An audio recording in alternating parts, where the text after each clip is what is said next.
कक्षा 11वीं हिंदी आरोह भाग 1 पाठ 1 हम तो एक एक करी जाना व संतो देखत जग बोराना।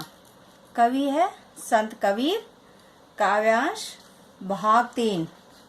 पंक्तियां इस प्रकार है। टोपी पहरे माला पहरे छाप तिलक अनुमाना। साखी शब्दई गावत बोले आतप खबरी न जाना। हिंदू कहे मोई राम प्यारा तुर्क कहे रहीमाना। आपस में दऊ लरी लरी मुए मरम न काहू जाना। घर घर मंत्र देत फिरत है महिमा के अभिमाना। गुरु के सहित सिखे सब बूढ़े अंत काल पछताना। कहे कबीर सुनो हो संतो ई सब भरम भुलाना। केतिक कहो कहा नहीं माने सहजे सहज समाना। कबीरदास जी है प्रसिद्ध संत कवि ने इन पंक्तियों के माध्यम से धर्म एवं सामाजिक रीति रिवाजों के क्षेत्र में मौजूद पाखंड एवं बाहरी आडंबरों पर तीखा प्रहार किया है। शब्दार्थ है इनके छाप तिलक यानी मस्तक पर तिलक और छाप लगाना। साखी यानी साक्षी कबीर के पद साखी से संबंधित है। शब्द ही गुरु द्वारा शिष्य को दीक्षा के समय दिया गया मंत्र है। दो यानी दोनों, काहू किसी ने, मंत्र यानी मंत्र ईश्वर प्राप्ति के उपाय। महिमा गुरु का महात्म्य। सिक्खे यानी शिष्य। बूढ़े यानी डूबे। भरम यानी भर्म। केतिक यानी कहाँ तक। सहजे यानी सहज रूप से।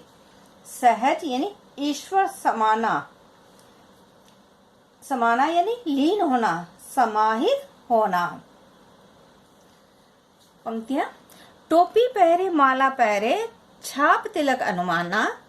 साखी शब्दई गावत बोले आतप खबरी न जाना। कबीरदास जी कहते हैं कि लोग पीपल के वृक्ष एवं पत्थरों की पूजा करते हैं, तीर्थों की यात्रा एवं व्रत का पालन करते हैं, लेकिन वे अपने अहंकार में परमात्मा के मर्म को भूल गए हैं। कुछ लोग टोपी पहनते हैं, माला धारण करते हैं, तिलक लगाते हैं और शरीर पर अनेक तरह तरह के निशान बनाते हैं। ये सब अपने ज्ञानी होने का दिखावा करने के लिए करते हैं, जबकि वास्तव में ये सब अज्ञानी है, पाखंडी है। हिंदू कहे मोई राम प्यारा तुर्क कहे रहीमाना। आपस में दो लरी लरी मुए मरम न काहू जाना।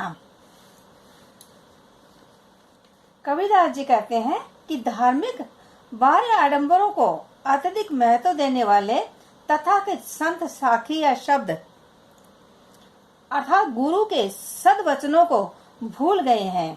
इन्हें तो न तो समय का ज्ञान है न ही परमात्मा का।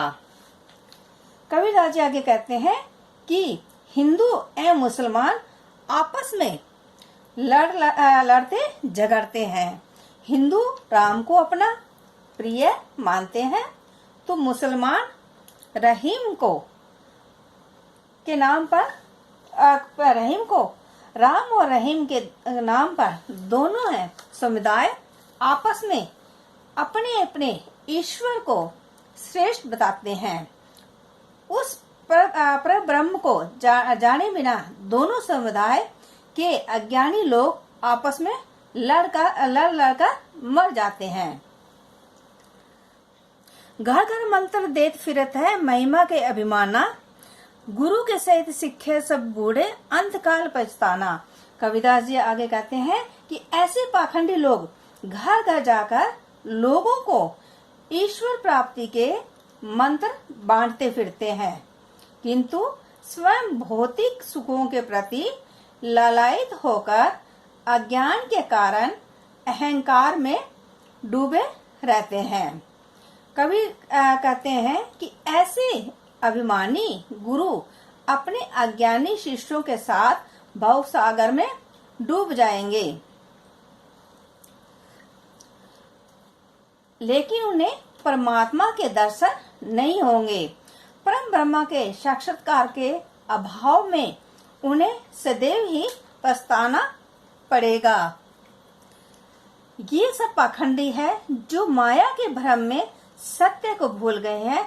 इन्हें समझाने का कोई लाभ नहीं है। कहे कभी सुनो हो संतो, ये सब भ्रम भुलाना, केति कहो कहा नहीं माने, सहजे सहज समाना। कबीरदास जी कहते हैं कि सत्य तो यही है कि परमात्मा या ईश्वर तो सहज साधना से ही मिल सकता है। सहज स्वाभाविक प्रेम से ही उसमें लीन हुआ जा सकता है, तभी ईश्वर का साक्षात्कार हो सकता है, यानी ईश्वर का मिलन हो सकता है। काव्य सौंदर्य साखी शब्दई केते कहो कहा इत्यादि में अनुप्रास अलंकार है। लरी लरी व घर घर में पुनरुक्ति प्रकाश अलंकार है। पद में गयता एवं संगीतात्मकता है। भाषा सदुकड़ी भाषा है जो बिना लाग लपेटे के भावों की सहज अभिव्यक्ति है। प्रस्तुत पद में कवि ने धार्मिक 12 नंबरों व ढोंगी धर्म गुरुओं पर करारी चोट की है। ईश्वर प्राप्ति के लिए सहज साधना पर बल दिया गया है।